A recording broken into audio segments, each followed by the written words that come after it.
All right, welcome back to Connecting Right Radio. We took a few weeks off, tried to get some things together. As you see, I have a new co-host with me, Tom Den. How you doing? And in today's show, we're going to be, or tonight's show, I should say, we're going to do a little intro with Tom. Sure. Then we're going to have Brett Haddock on to talk about the Me Too movement, which he has been helping out with after there was a post made in one of the groups highlighting somebody that had been very inappropriate with a lot of the women here in Santa Clarita, and Brett I knew a few of these women. Brett knew a few of these women, and Brett kind of got involved with his connections to be able to help these women out. And then in the third segment, me and Tom are just gonna discuss some things that kind of just happened over the last few weeks that we just haven't had a chance to talk about. We're going to go a little more national on that one as opposed to local. So let's jump right into it. Tom, Let's do it. welcome to the show. Well, thank you very much. Glad to be here. Yeah, I'm glad. Yeah, you're a great guy. I've known you for a while, and I was when I was trying to figure out who the next co-host was going to be, you were the first one that came to mind, and I figured that you would be with your views and your logic. Your logic is one of the greatest things that I love about you. Well, Dave, as you know, I'm a centrist, so I subscribe to when I'm looking at Facebook and things, I'll go left or right because I want to see what both parties are thinking, so that I can formulate like, okay, well, what makes the most sense here, and kind of disassociate emotion from both sides, which seems to be happening a lot in our country right now. And you're a longtime Santa Clarita resident.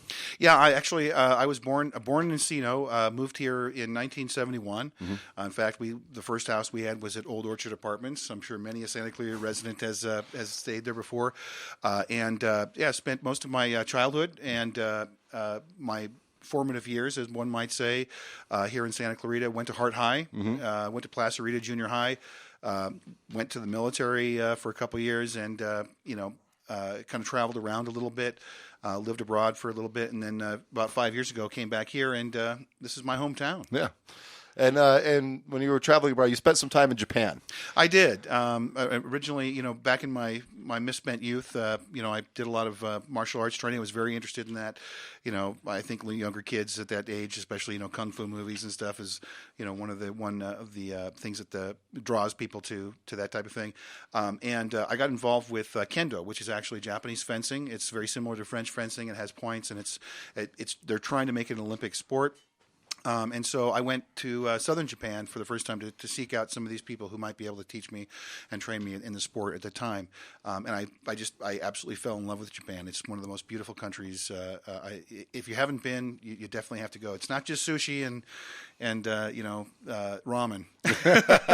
Although the sushi and the ramen there, it's bar none the best in the world. Right. And also, you are one of the admins for the Santa Clarita Open Forum group. I am.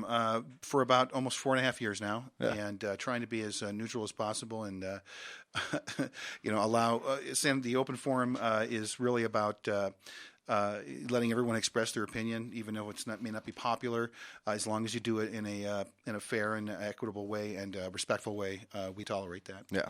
Well, let's go. I'm glad that we were able to get you to do this. Oh, anytime. Love it. One of the things that we are going to be doing with this show is so Tom's going to be my regular co-host this month and next month, and going forward.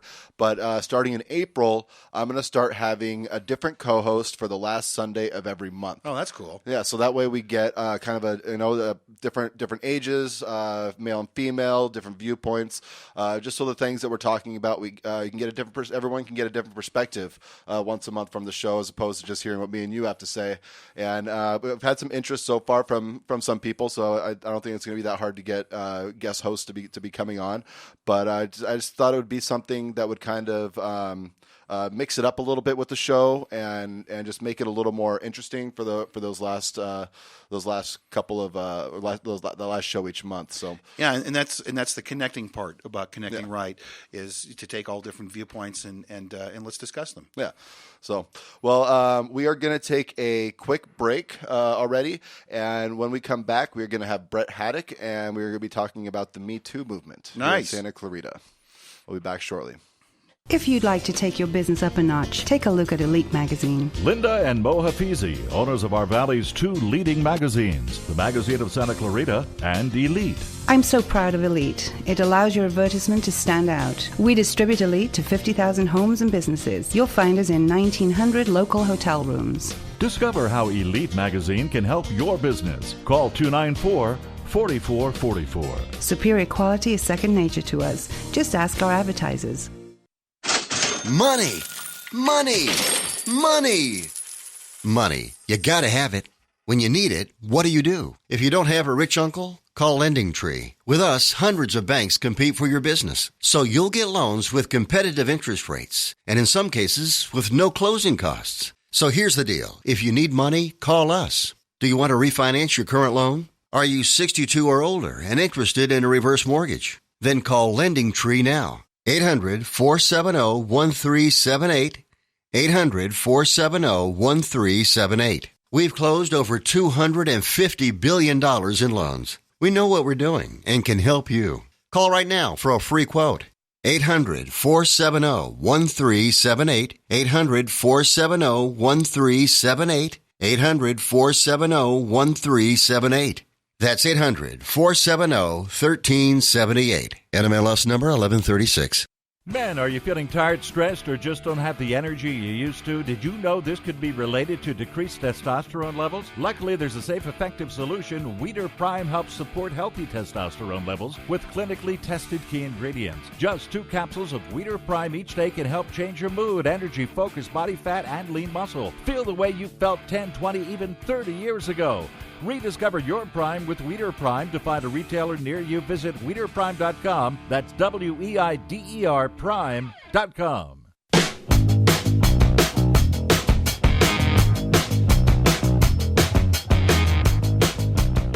All right, welcome back to Connecting Right Radio. Our last segment, we just sort of did a quick introduction with Tom, the new co-host, and now we have Brett Haddock on with us. How you doing, Brett? Hi, happy to be here. Thanks for inviting me on. Oh, sorry. No, good. So we're if you can't hear us right now, we're working on a little bit of an audio issue. We'll get to that real quickly. If they can't hear you, how do they know you're talking to them? Oh well, it's the live feed. But Brett has been instrumental in helping out a lot of the women out here who have been contacted and mistreated by gentlemen out here. I don't know if you really would call him a gentleman or not, but somebody that has been sexually inappropriate with messages and general harassment against these women. And there was one woman that made a post that gained a lot of attention that actually led to the SCV Me Too group, and which you are an admin of. Yes, and you helped start that whole thing. So tell us a little bit about the group, about the movement, and what's going on. Well, it spurned from Jackie's original post, which last time I checked had like 400 something comments on it. It caught my attention because a few of my friends commented on it, and were like, "Oh, I've dealt with this guy too," and like, here's all the messages that he sent me. And so I came into the group a few days after it got started. They invited me in and just try to help guide the people that have dealt with harassment, because I've worked with lawyers and law enforcement before. I've helped take down several revenge porn websites, so I'm kind of familiar with the general theme of this. So I was able to jump in and help kind of guide some positive direction to this. Would it be appropriate to say the name of the group? Yeah, it's a closed group, but we call it hashtag #MeTooSCV. We kind of vet the people as best we can going in there, because the gentleman in question, I guess we're going just by his first name, Shane, has been trying to get in, and at one point he did have someone in there that was tracking everyone, and he was sending further harassing and threatening messages to some of the members of the group. Wow. So he clearly hasn't learned. Yeah, and not only did he do it with his own account, but then he would constantly make other fake accounts, allegedly make these other fake accounts, and contact the women through those also. Yeah, well, and we not just fake accounts, but he would create new accounts with his same name. Okay. There's no allegedly about that. That's something that actually has happened. So he would get blocked by someone and then fire up another account and immediately go right back into it. Wow. And this isn't anything new. This is something that's actually been happening for a while, but it just recently got the attention. Yeah, as far as I've been able to tell, the stories go back, 15 plus years with this guy, going back to MySpace days. Some of the screenshots from way back then I've seen. So this has been going on for decade and a half, and it's the same abhorrent behavior online. And it goes into some physical violence as well, which is really absolutely disgusting. Now, is this the first time any type of complaint has been levied against this person? No, he's allegedly been. He was charged in 2007. He actually raped a 14-year-old girl, and he got. It was 360 hours of community service, and did a couple days in jail for that. Doesn't seem like enough. But he's been that family had been harassed by him and his family for a number of years. He had a domestic violence charge just last February, which he's still in domestic violence courses as a result of being arrested for that. So it's obviously been going on for a while, and these people have complained, so they've gone to the authorities over it, and very little has happened up until fairly recently with that. Wow. And it's more than just messages. He's also sent pictures of himself, unsolicited genitalia photos, I guess is what we can say on the radio. Yeah, there's a more colloquial term that flows a little bit better, but Yes. Yeah, we have to go with that one on the radio. Okay. Well, it's unfortunate that's happening, and it's not just as much as it's happening here. It's not just him. There's a lot of others that have done this. Like I'm in certain groups, just that are like meme groups and stuff like that, and it's fairly large communities. Some of these groups have up to 100,000 people in them, and if like a girl would post something, and then some guys would go message her, and some of them would send these unsolicited genitalia pics, and then some of those would just immediately take that picture and post it in the group and say, look what this guy's sending me. Yeah. And that's where I kind of like they need to learn one way or the other, but is that the appropriate way to do that? Because that could almost be considered a revenge porn type of situation. Yeah, and under California law, that probably would be technically illegal. Yeah. I would love to name and shame, but there are lines that need to be drawn, and it needs to be done appropriately so it doesn't turn into a mob getting out the pitchforks and putting themselves at risk by violating the law. Right. And speaking of the law, it is illegal to send unsolicited. Yeah, I don't photos remember the exact phrasing of the law, but it is in that vein that you can't just randomly send pictures of your junk to people. Yeah.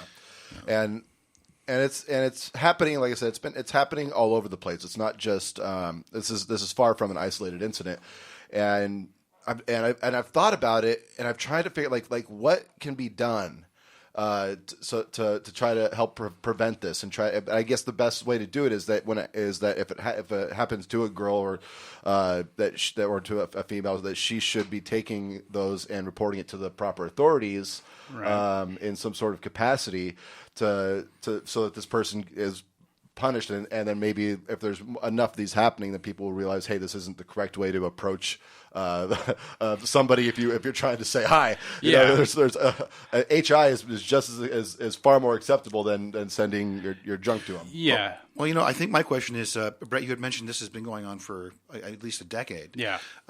Do we have any understanding or inclination of why this was allowed to persist? It seems like there's, a lot of the women that have been subject to this don't know that what he's doing is, harassment, or they think that going to the authorities isn't going to result in anything. Or some of them have gone to various authorities and been turned away because there's, it's a really obscure thing. It's a growing issue. I think every woman has experienced something like this, which is just awful. Mm-hmm. But there's a total lack of knowledge on what can be done, what should be done on both sides of this. So we kind of need to get the message out there on the proper way to handle things going forward. Sounds good. Sorry. We're having some sound issues. For anyone that's listening on the radio or listening on the app, I think you're able to hear us. It's just the Facebook Live, right, Cody? Yeah, so just letting the Facebook Live people know right now that we apologize for the inconvenience and that we will hopefully get this going fixed here sooner than later. But what else can be done? Like what could we do more to bring this issue to light that we can, because this has been a couple months now since Jackie made that post. Just about a month. Yeah. And one of the reasons why I kind of wanted to do this now was because I wanted to continue to have this be a known issue and something that's continued to be talked about, right? Because I wanted to. It's something that shouldn't go away. There's a lot of things that come up in Santa Clarita. We talk about it for a week and then it's forgotten. Yeah, and every day there's something in the news that catches our attention and we're outraged, and then we go to sleep and wake up to another news cycle and repeat. Yeah, so it's hard to keep focus on one issue. And so that's why I wanted to do this. We were supposed to have a couple of the females come on, but unfortunately there was some last minute conflicting issues with them not being able to make it for various personal reasons. Not that none of them were scared to come on and talk about it. They really wanted to. They were just unable to due to family issues and whatnot. So I don't want these are very brave women to come forward and to put their name out there and be known that they're talking about this and they're putting this out, especially with him being a very he retaliates. Absolutely, yeah. And even one of the reporters that has been covering this has been subject to harassment as well, which has been amazing. Like, if you're a reporter reporting on someone harassing them, you would think, just as a moderately intelligent person, you wouldn't harass the reporter. Right. You would say, "Hey, no, I don't do that." Yeah. But no, you're just going to go and confirm everything. Right. You're not only going to confirm that it's happening, but you're going to do it to them so that they can then share their experience of what it's like. That's just this doesn't really compute with. Do you have any insight as to maybe why things are going this far? How can this happen? It's one of those things where I try to understand it as just a human. And I can't wrap my head around this type of behavior. It's amazing to me. I can't either, and it's something that, like, even before I was married, when I was dating, like, if I saw somebody and I wanted to meet them and whatever, then I would say hi, or I'd talk to them. I don't understand, and because it doesn't seem to me that you're going to get very far by just sending a picture of yourself. Yeah, I don't know if that works. I've never tried that method myself. I don't really need to, because I have a loving girlfriend who understands me and has never even requested something like that. Yeah. What's the thought process behind that? Oh, here's a photo of my genitalia. Oh my goodness, be still my... I guess I'd like to date you now. I've seen that. In my grandparents' day, it was love letters. Now I guess we've gone down to sending pictures. When of our did junk. this start? I mean, it had to be recent because flip phones didn't really take high resolution. No, I mean, I'm sure it started back then, but it really got prevalent with smartphones. Yeah, and then with social media, it makes it even easier to do it. Yeah, because you're able to connect with people a lot easier. And I think we got our audio issues fixed. So thanks for bearing with us on that, guys. Anyways, it's a lot easier to get it out because you don't need to You can just go find any random person and click message, and all of a sudden you're able to send it. Yeah, there's no like filter. There's no way of somebody saying like, I need to accept this person to send me a message first. Maybe that's something that Facebook should really look into, or make it an option saying that I must accept because I know, like, if you message somebody that's not your friend, then it shows up in your message requests. Right. But having something more than being able to send a message, but you have to actually click a button that says this person wants to talk to me, and then you can accept that, as opposed to them just being able to send. I mean, I don't know. I'm just trying to think of ways that we can kind of combat this a little bit better. To speak to that point, this guy is on like every dating site out there, so that their entire purpose is to facilitate new connections. Yeah, so that it's starting there and progressing over to Facebook, and he's friends with so many dozens of people. Yeah. That people think they might know him. He's friends of, if someone sent you a friend request and they were friends with 20 of your closest friends, you might be, oh, maybe we've run in the same circles. So it's not registering as, this guy is probably awful. And it's probably time for some people that are friends with him to be like, maybe I shouldn't be friends with this person on Facebook anymore. Especially you don't want this isn't a name that you want your name associated with. This isn't a person that you want to say that I'm okay with having a connection with this guy. He's radioactive now. Yeah, and it's just it doesn't seem like he's going to calm down. Like obviously, like you said, he was tried and convicted of rape of a 14-year-old, right? And then he still goes and continues to do these type of things. He's called out on it and then continues to do it. That's the part that really blows my mind. How is he not in jail? That is an excellent question. And hopefully this will lead to something that can do something about that, because it seems that if you rape somebody and then have a domestic violence charge it's more than just you made a mistake once. Yeah, that's not you were drunk and you made some bad decisions. That's right. There's something wrong with you. You need severe help. You need to be locked away. Yeah, or get more than just domestic violence classes. Well, for me, the takeaway is if the allegations are true, we definitely have a form of predator. In our city, and that's not cool at all. And my biggest worry about that is that if it goes from rape to beating to what's next is killing. Yeah, I mean, in hearing a lot of the stories that the women have shared, it's crossed my mind more than once. Like, okay, it's not a matter of if this guy has bodies in his backyard; it's how many. Like, he's just that level of sociopath that I'm genuinely afraid that he has really hurt someone, and killed them. Yeah. And my understanding in my psychology 101 is that this is really not about sex at all. It's about power, and it's about aggression, and obviously towards women specifically. Yeah, that's which as we've seen with everything that's going on with the Me Too movement that's overall happening throughout our country, with a lot of like the Weinstein thing and Al Franken, a lot of the things that have been happening in Hollywood and a lot of people in politics too, that it needs to continue to be talked about, and people need to understand that this can be very damaging to you and to the person that you're doing it to. Society. You're not just you're hurting an innocent person in all of this. It's not you just getting off on getting your rocks off. It's you're actually mentally damaging somebody and possibly physically damaging somebody. These are our moms, our sisters, our girlfriends, our friends, our daughters. Daughters being abused. Yeah, and I hope that people see that with the light the spotlight that's being put on all this, that they can kind of realize that if they have these thoughts and these tendencies, that you can go to therapy, you can go get help, you can work. Yeah. There's correct ways to deal with these. It's if whatever damage was done to you for whatever reason growing up, or some sort of learned behavior, that you don't need to act upon it, and to go get the help is going to be far better for society and far better for the people around than it is going to be for to go out and act upon these. Right.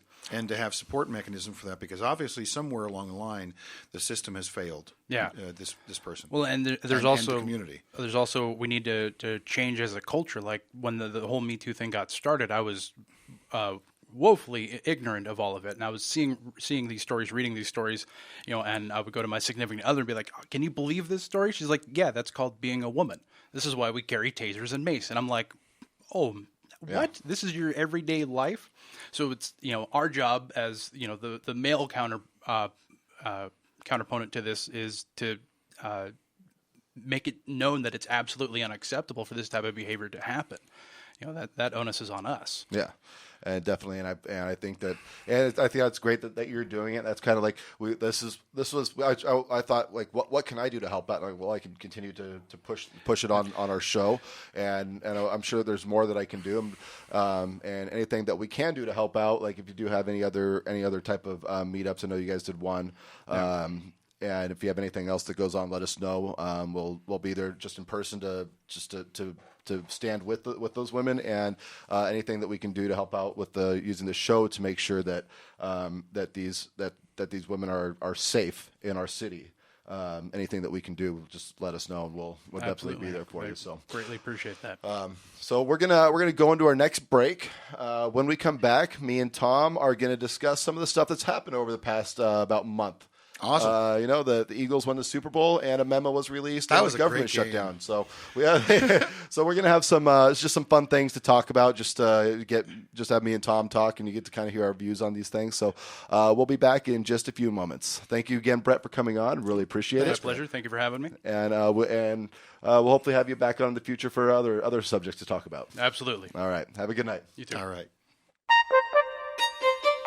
Santa Clarita Philharmonic has begun its season of free concerts. The SCP is a non-profit community-based volunteer symphony orchestra comprised of local musicians from throughout the Santa Clarita Valley who are dedicated to providing quality classical music for the residents of the Santa Clarita Valley. Like the Santa Clarita Philharmonic on Facebook or visit santaclaritaphilharmonic.org for more information. Do you like to rock across Africa? Then the wait is over. Africa Rocks! Africa's Greatest Hits is now available at the San Diego Zoo! And who could forget 99 red baboons? Or the African crested porcupine smash hit, I Got Quills to Pay the Bills. Hey, don't get too close. And the hits keep on coming! Africa Rocks has all your favorites from 6 different African habitats. Hungry like a leopard. Ibex is back. Harder, better, Fossa stronger. And a new track from Kendrick Lamar. Now, Larry. Yes, Chuck? A collection of this magnitude, I'd fly to Africa. Well, don't pack your bags, friend. Africa Rocks is only available right here at the San Diego Zoo. Wow, that really does rock. No, it Africa Rocks. Welcome to Africa Rocks. Experience 6 different African habitats, including our first ever aquatic enclosure with African penguins. Only at the San Diego Zoo.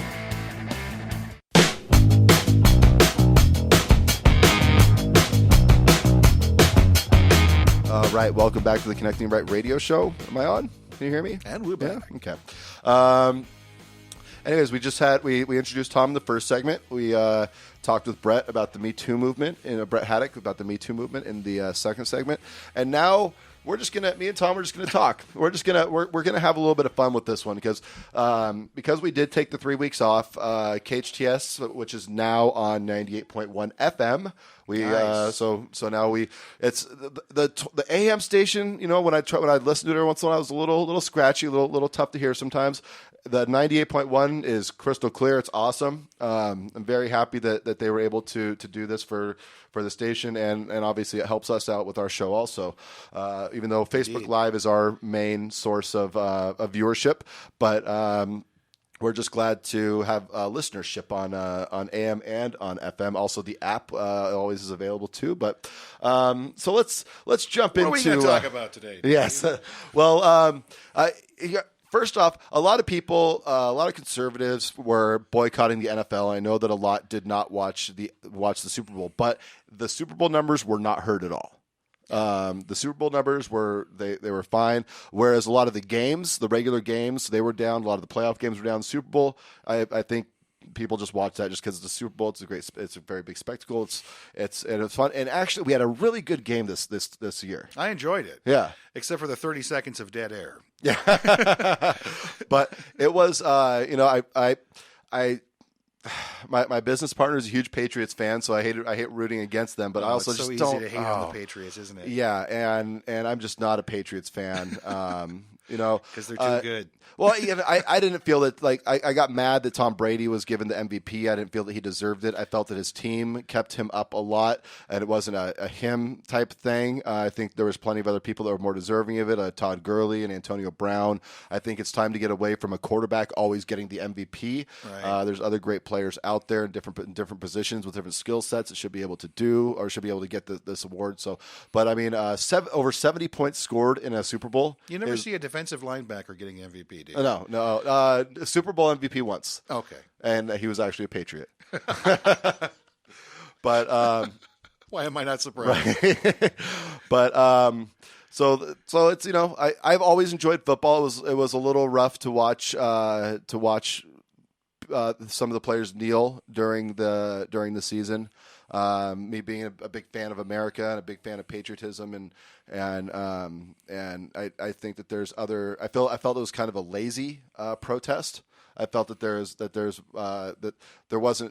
a much better productive way that they could have gone about showing social injustice and everything. But well, as a centrist point of view, I have to tell you, there's two sides to look at the whole kneeling thing, right? Mm-hmm. So the first one is going to be. It is football. Football is as American as apple pie and baseball, right? And it's part of our sports tradition and in America. So there's one camp that's it's very disrespectful. They're not paying homage to the whole our culture, right? But then the other side is they're kneeling not just for themselves, but they're kneeling for all of us. Yes, right. So there's where I'm stuck in the middle. So I'm kind of torn between the two. Yeah. I'd say give them a little bit more latitude, in that sense. And there's certainly been a lot of kickback, from that. Yeah, they did lose some. Quite a bit of viewership. Actually, it did hurt them. But there's like I said, there's social injustice. I think that there's just a better way to bring light to it and to combat it than to kneel on especially because you have with the military, the national anthem is very dear to them, right? And so when you have former military that are playing in the NFL, it's disrespectful to your fellow players at the same time to do that. See that. And so that's kind of the one problem that I had. Like I said, I don't have a problem with there being some form of protest towards the social injustice that they're trying to bring light to. I just didn't think that was the best way to do it. Do you feel there is a difference between kneeling, Kaepernick kneeling? Mm-hmm. I can't pronounce his name. Kaepernick? Yeah, Kaepernick. or in I think it was in the 60s, the Olympic winners standing up with the Black Power movement. The very famous. Do you think there's a difference between? It's still sports and it's still an American tradition. I don't think that that holding the fist in the air was disrespectful towards anybody. I think it was. I'm proud to be an American. I'm proud that I won this medal, and I'm also proud to be I'm proud to be black, and I want to show that there's that we are going to be equal. I think that there was a little that was a much more powerful movement than this. People weren't boycotting the Olympics because they were doing that. That's true. So and when people start boycotting, then it takes away viewership from your protest. So you're not. It's almost counterintuitive to do that, because the people that you're trying to reach, the ones that really don't understand, are the ones that are a lot of the ones that are getting the most offended. Sure, but then there's the almost what like you would call like a proto Streisand effect, right? Mm-hmm. So you've got people who are they're so outraged that then they actually start getting the attention that the whole thing was meant to be in the first place. Yeah, and once it got out there. Once it got out there, and it was like, because there's a lot of news, news coverage with it, and that's good. That's where it needs to be. But I just think that there needs to be more action. I think just kneeling isn't enough. I think that there's more action that needs to be taken to show the injustices that are happening. So maybe you would have liked them to see their protest in a more or maybe a more appropriate way that doesn't disrespect the flag. Yeah, directly. The national anthem wasn't even sung at sporting events until I want to say about the 90s or the 80s or 90s, something like that. I forget exactly, but we're all supposed to be. You don't want it divides people. And that's what you're trying to not make happen. That's, if you want to bring people together, so to fight against these things, you don't want to divide a portion of the nation against it, where they're not going to look at it and take it as serious as it really needs to be taken. And so that's where I think that it hurts. And so that's why I think that no matter what, there's always going to be the people out there that are just going to be like, oh, everything's fine. They don't need to be doing this and that. And they just don't understand. and that's fine. You know, you're gonna. It's like talking to a brick wall. You're not going to make him understand. I'm wondering how much of that also did with the persona of Kaepernick. Yeah. You know, he's definitely in a privileged situation. He makes a lot of money.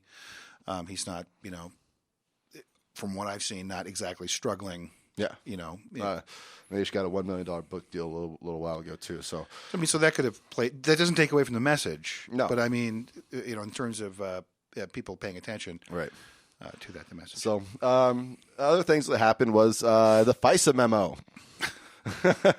I tried to read up on that, and it's just like a tangled web of just weird. It's like Papadopoulos did something and got coffee. Yeah. He that's what he should have been doing. He should have been getting coffee, and he tried to be a bigger thing than he was. That's what it seems like. Yeah, he was like the like for me the way I can equate it. He like was a like, runner. He was the production coordinator or the production assistant who was trying to direct the TV show. And it's like, nah, you can't do that, man. Yeah. And he got caught up for it, except for instead of just being able to get fired, he did something that led to an investigation. And then it's the text messages between the two FBI agents, or it's the FBI agent and the FBI lawyer, I believe, and that those were a little like, you know, you always have to remember that when you're writing something, whether it's a text message, a private message, direct message on Twitter, Kick, which is another messaging thing, anything at all, that in today's age, it can get out. Absolutely. It can get out. If you do not want it to be on the internet in front of everybody, you do not write it. That's the rule of thumb. And don't say anything in those that you wouldn't say publicly. Exactly. And any lawyer will tell you that. Yeah. Exactly. Yeah. And so they're allowed to have their views. Nobody should. We shouldn't say that you're not allowed to have these views. You're allowed to have your views, but just be careful how you communicate those with people. Just because you don't want to get caught up in a situation like that, where now all of a sudden it looks like that you were helping to undermine a campaign. Sure. And same with Steele, with the guy the help put the dossier together. The head of that research group, right? No, he was actually an FBI informant. He was a former British spy. Okay. And he was the one SAS. So there was Hillary in the DNC that hired a law firm who then hired Fusion GPS, right, who then contacted Steele. I thought he was in charge of Fusion GPS. No. Okay.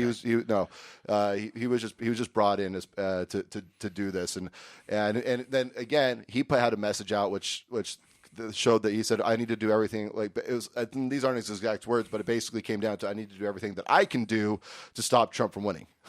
And it all looks terrible. It just looks awful on the whole part of that. So it's just a bad situation. You got to be careful what you're writing and what you're saying and what you're putting out there. Yeah. Well, I definitely, we can see a clear picture of what was going down prior to the election in the DNC, and it was just a complete, first of all, lack of communication, but also just a meltdown of incoherence almost. Yeah, and then there was also what was it? Oh, and then one of the text messages also said something about Obama wanting to know what's going on, but it was a very vague thing. So it could. So I'm not gonna sit here and say for sure that he wanted to know what was going on with the monitoring of Trump, because I don't know that. It's up for interpretation on how it was, on what he actually meant, on what Obama wanted to know, but it was said that right, Obama wanted to know what was going on, and very serious allegation. If they were true, that could if that is pertaining to that, then it's true. If it's pertaining to something else, it's very, for somebody who said I don't want to interfere with FBI investigations, to all of a sudden have an FBI agent say Obama wants to know what's going on. It's kind of that puts Obama in a kind of a tough spot. Well, on the other hand, though, when you have Trump firing everybody left and right and wanting to, I'm sure he would fire Mueller if he could. No. Well, it sounds like he thought about it and chose, and they chose not to. Probably a smart move. Yeah.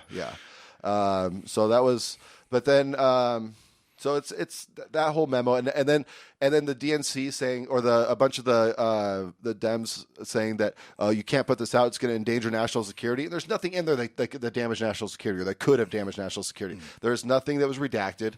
It was all put out. You saw it all, and it wasn't as damning as I thought it would be, but there was still some stuff in there that was a little, I don't know if you should have been doing that. Well, to someone who doesn't understand a lot of politics, Joe Schmo on the street, I think it's going to smack of there was some type of effort made to do something perhaps illegal or at the very least unethical. Right. Which I guess, looking at back at the whole campaign, that really is not too much of a surprise. Right. And then, I'm gonna put on my tinfoil hat here for a minute, but there was a plane crash in Russia today. Okay, did you hear about that? Wait a minute, was it political opposition? They talk about Uranium One. That Hillary sold or through the foundation, whatever, sold the uranium to Russia through. Okay. Mm-hmm. A guy that worked for them was on that plane. A couple guys that worked for Uranium One were on that plane. Did he have two bullet holes double tapped to the back of the head? I don't know. Including the plane crash. I've not seen the suicide by he suicided him. He reached around the back and shot himself twice before the plane went down. That's interesting. No, I don't know, but it's I can't even pronounce the guy's name. It's extremely Russian. It's like Vyacheslav Ivanov. Vyacheslav. Yeah. Vyacheslav. Yeah. So Vyacheslav. Yeah. And he just happened to be a key witness in the Clinton Uranium One scandal. So it's just How did the plane crash? I didn't see any details on. They're still investigating the cause of it. I'm not sure if it was weather related or if it was something else. But I mean, or the fact it was a Russian aircraft. Yeah, in general. It was a Saratov Airlines jet vanished minutes after takeoff. Crashes near the village of Argonov. About 50 miles southeast of Moscow. The crash the cause of the crash is unclear. So they're still, but it's 71 other people died, or 70 other people besides Mr. Ivanov had died in that. So it's a terrible accident, no matter what, for that loss of lives. I mean, we even just had a plane crash here in Agua Dulce today. Really? Yeah, 4 people passed away as a result of a small, I believe it was a small engine plane. Oh my goodness! Not a Cessna, but something, I forget exactly what kind of plane it was. Which is why I never fly in those planes, by the way. Oh, I had to fly in those planes, and I was so that's just flying around here. I had to be in Alaska flying winds through the bush and everything. Yeah, landing on frozen lake, so it was skis, and then you get out, you're attacked by a polar bear. Right. So there's it all depends on what happened with that flight. I think that one's still under investigation also on why it crashed too. But it's very sad to lose lives, whether it was the 71 in Russia or the 4 that were here. Yeah. It's just an awful situation. But we're going to move on to our last subject that we were going to talk about. Okay. And that is the government shutting down, the government opening up, the government shutting down, the government opening up. It shut down. We were all asleep, basically. Yeah. And it shut down. I think it was down for a matter of hours. Yeah. Before they came to another agreement, which I think that takes us to another 2 weeks around something. I forget the exact, but we still don't have a full good deal going because it's still the fight of we'll give you DACA as long as you put the wall in there, and they say we don't want the wall, but you need to give us DACA, and no one's getting. Nancy Pelosi's not sounding very professional. Some of the stuff that she's saying. I haven't listened to everything on the 8-hour speech she gave, but it was I heard it sounded like a filibuster to me. Yeah, it was a Pelosi buster. Yeah, is what it hashtag Pelosi buster, I believe, is what it was being called, and that was a very unfortunate. It's unfortunate that they can't just come to an agreement on it. The Republicans are saying we're going to give like I think it's like 1.8 million amnesty.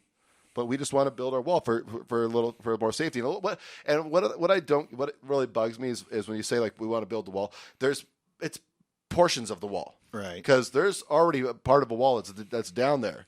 we're only putting in like an extra 200 miles out of the 800 that the 800 miles is down there. Well, if I think they're going to build it, I think it's if you look at the numbers of how much it's going to cost the American taxpayer to build this About thing, $10 billion, right? That's really, we have the technology to, and I know they want to do like parts of it electronic and parts of it. I think we have the technology to do it all electronic at that point. Yeah, and considerably less to our pocketbook. Yeah, and I think that and well, people that can actually comprehend and look at it and understand that, like you and me, we'll notice that. But there's people out there that they're like, well, if I don't see a solid brick wall in front of me, I don't believe that there's actually any prevention there. But catapults exist. Yeah, that's the thing. Yes, the catapults exist. Yeah, the big joke right now is that Trump watched the last Winter Olympics just to see how high the Mexican team could pole vault. So he knew how high to build a wall. It's just like, give me a break, guys. Yeah, that was a great joke. Nobody does jokes better than me. That's one of the good parts about having Tom around is that he does a great Trump voice. So we're gonna have a lot of fun. I suppose we're gonna have a lot of fun with that. But yeah. So but I just don't see why we can't come to an agreement with it. Reagan did it. Reagan gave amnesty to a bunch of illegal aliens. I think that there should have been a little more on the border side, border protection on that with that deal. But that's all they're asking for is that they say we'll give the 1.8 million amnesty as long as we are able to finish off the wall. And with the amount that is spent on illegal aliens, all of a sudden we give them their amnesty. They're going to be more. They're going to be giving more to us in the way of taxes and whatnot. Hopefully, getting off of the more of the freebies that are kind of given to some of the illegal aliens that are here now. And so they're going to be more of a productive American as opposed to being a less productive illegal alien. And so I can see that being a positive for us as long as things are done correctly. And then we help because one of the other things isn't just stopping them from coming over, but thousands die. Thousands upon thousands die trying to make it over. And also, children are the biggest. Yeah, people coming across the border now. There's the rate of people missing in Mexico has gone up exponentially, and some of it's people that are just killed by the cartel or just lost something like that, get lost at sea if they're going out fishing or whatever like that. Some are people that don't make it across the border and die, and some are the ones that actually have made it across the border. But it's hard to tell, and you can't. And for Mexico, something needs to be done about that. So that they're able to account for their people, for their citizens, and if there's a way to make it so we can say, okay, well, we're gonna make it more so that we can say that it's a lot more of the cartel that's doing it, and so that they can actually go and do something about the cartel. Although I never think Mexico will ever really do anything. Well, they've got a catastrophic problem over there. Yeah. First of all, their culture is extremely stratified. The haves and the have-nots. You're either rich or super poor. And then there's the cartels. Every time you put a stand-up guy in charge of a town, he gets gunned down. It's their army is everywhere. In that country, and even these guys are getting bribed. Oh, you make this amount of money. How about 10 times that amount? Right. Here's and just or we look kill the you. other way. Or escort us through so that we don't have to worry about this. And I think get Blackwater down there. Oh, jeez, that would be. Oh, man, maybe not. Yeah. Let's keep Blackwater and Halliburton away from them. But yeah, no. I think there's definitely some changes that need to get made, and I love that Vicente Fox came on and said if they're going to give them amnesty, come back. Like, you've got your degrees, you've learned what you need to learn, you've gotten your education from them. Now come back and apply it to our country to help our country build and get better. That's so silly because Mexico City and Hermosillo and all the richer, more prosperous cities in Mexico have excellent educational systems, and some of them are on par with some of ours. But so that's I don't get where he's coming from with that. Yeah, well, I mean, if you have money in that country, but most of if you're risking life and limb to come across the border, you're usually not doing it because you have enough money to survive down there. So I think that's. I think that's also a good idea, that there's some that should say, okay, I've gone, I have this education, I have the smarts, I have everything that I need. I can go back and I can help my country, and because I would love to see nothing more than like I remember being able to go to Tijuana and be safe. And now you can't do that anymore. Not anymore. I don't think Cody's ever experienced driving down to Tijuana or driving down to or the even very Ensenada. border. Just walk across the border, party for the night, and then come back. You never got to do that because it's too dangerous. Like. All I got was a cruise down, I think, Mazatlan and Puerto Vallarta. I think that's far enough down where I'm safe, but that's about it. And I always love that they always ask you, are you with the cruise? Because then suddenly the price jumps up 300%. Yep. Yeah, so... All right. Well, I think great show, great first show back. Really looking forward to us doing things in the future. Tom, you have fun? I had a blast, man. Great, because you're stuck doing this for a while. I'm not switching out for another regular co-host again. No problem. You don't have any skeletons in your closet, right? No.